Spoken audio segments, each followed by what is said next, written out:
डाकिनी ननद। लठैतपुर नाम के एक छोटे से गांव में निर्मला अपने परिवार के साथ रहती थी।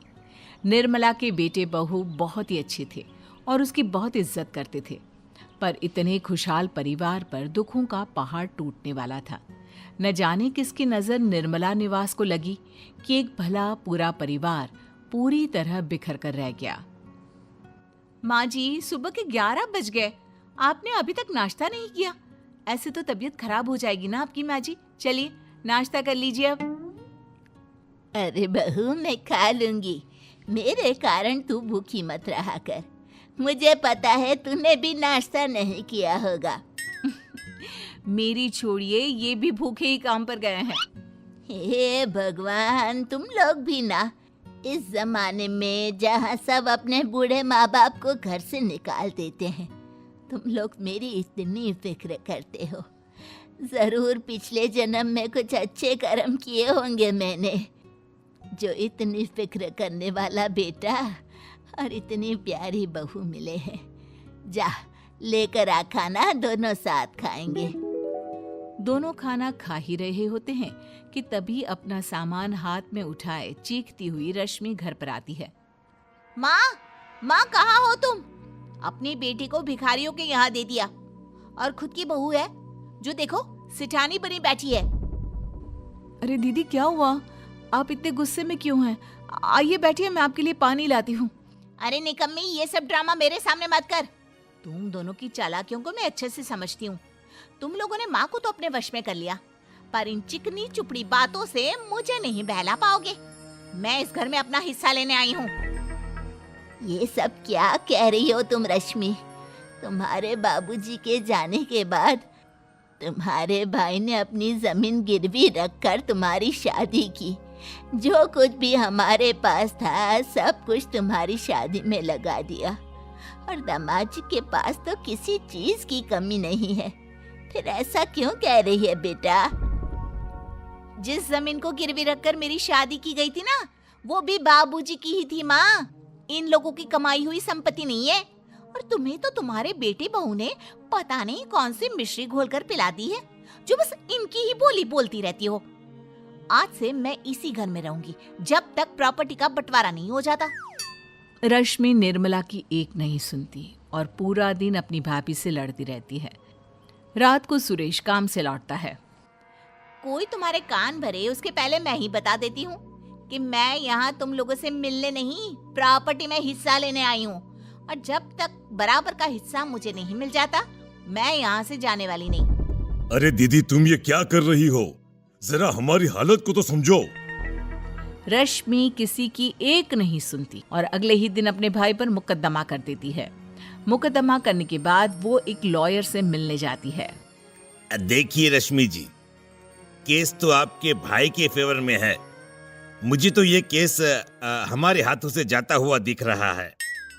जाता हुआ लग रहा होगा, पर मैं जाने नहीं दूंगी। अब मुझे दूसरा रास्ता ही अपनाना होगा वकील साहब। जायदाद की लालच रश्मि को अंधा कर देती है और वो सीधे स्मशान घाट के एक तांत्रिक के पास पहुंचती है। ये लीजिए बाबा, मेरे भाइयों की तस्वीर।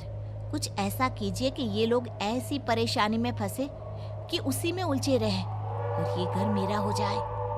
बाबा रश्मि को एक लाल कपड़े में कीले और पीले सरसों बांध कर देते हुए कहते हैं, बस इस लाल कपड़े को रात को ठीक 3 बजे तेरे भाई के खेत की जमीन में दबा देना। उसके बाद इसका जादू देखना। रश्मि बिल्कुल वैसा ही करती है और अगले ही दिन जब सूरज खेत पर जाता है, उसका पैर जैसे ही उस हिस्से में पड़ता है जहां रश्मि ने कीले गड़ी थी, उसे खून की उल्टियां होने लगती है और उसकी तबीयत बहुत बिगड़ जाती है। आनन फानन में उसे घर पर लाया जाता है। दवाई लेकर सूरज अपने कमरे में सो रहा होता है, तभी उसे ऐसा लगता है मानो कोई उसके सिरहाने बैठा हो। कौन है? कौन है? तभी कमरे में एक रोशनी आती है जो सीधा उस औरत पर पड़ती है जो सूरज के सिरहाने बैठी थी। उसके खुले बाल उसके चेहरे पर इस तरह ढके हुए थे कि उसका चेहरा देख पाना मुश्किल लग रहा था। अपने बालों को हटाती हुई वो सूरज की ओर देखती है। तेरी बहन ने मुझे भेजा है तुझे साथ लाने को। चलना, चल। वो डायन सूरज की छाती पर बैठ जाती है और उसके शरीर से धीरे धीरे आत्मा खींचने लग जाती है। सूरज की हालत बद से बदतर होने लग जाती है। सूरज के सामने जब सब रो रहे होते हैं, रश्मि कहती है, अब सुहाग ही नहीं रहेगा तो किसके लिए हिस्सा रखोगी भाभी जी? हे भगवान, तुझे जानने के पहले मैं मर क्यों नहीं गई? भाई इतना तड़प रहा है पर तुझे प्रॉपर्टी की आग लगी हुई है। अरे अब बहुत हुआ। मेरे बाप समान भाई की ऐसी हालत देखकर भी तुझे दया नहीं आई। तुझे इस घर से एक कौड़ी भी नहीं मिलेगी। निकल जा यहां से, निकल। रश्मि सबके सामने घर से निकल जाती है और वापस बाबा के पास चली जाती है। बाबा, सुरेश तो मर गया पर प्रॉपर्टी का कुछ भी मेरे हाथ न लगा। कुछ कीजिए, कोई रहे ना रहे, अब तो सब कुछ मुझे मेरे नाम चाहिए बस। बाबा रश्मि को राख और एक शीशे की कटोरी देते हुए कहते हैं, ये लो, इस कटोरी को अपने घर की छत पर तोड़ देना और इस राख को अपने घर के चारों ओर बिखेर देना। फिर वो घर हमेशा के लिए तुम्हारा होगा।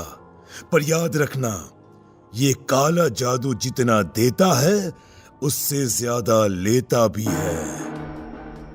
क्या ले लेगा मेरा? मैं नहीं डरती किसी से। रश्मि रात के अंधेरे में कटोरी और राख लेकर निकलती है।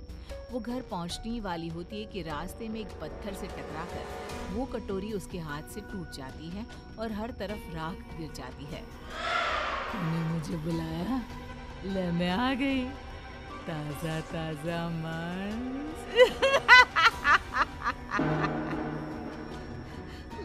मुझे नहीं, मेरे घर वालों के लिए था। छोड़ दे मुझे। छोड़ती ही तो हूँ मैं इंसानों को। इंसान को खाती हूँ, उसके नाखून छोड़ देती हूँ। डायन सूरज को छोड़कर रेशमा के पास आ जाती है। सूरज की तबीयत सुधरने लगती है और वो ठीक हो जाता है और रेशमा के बुरे कर्म उससे ही निगल जाते हैं।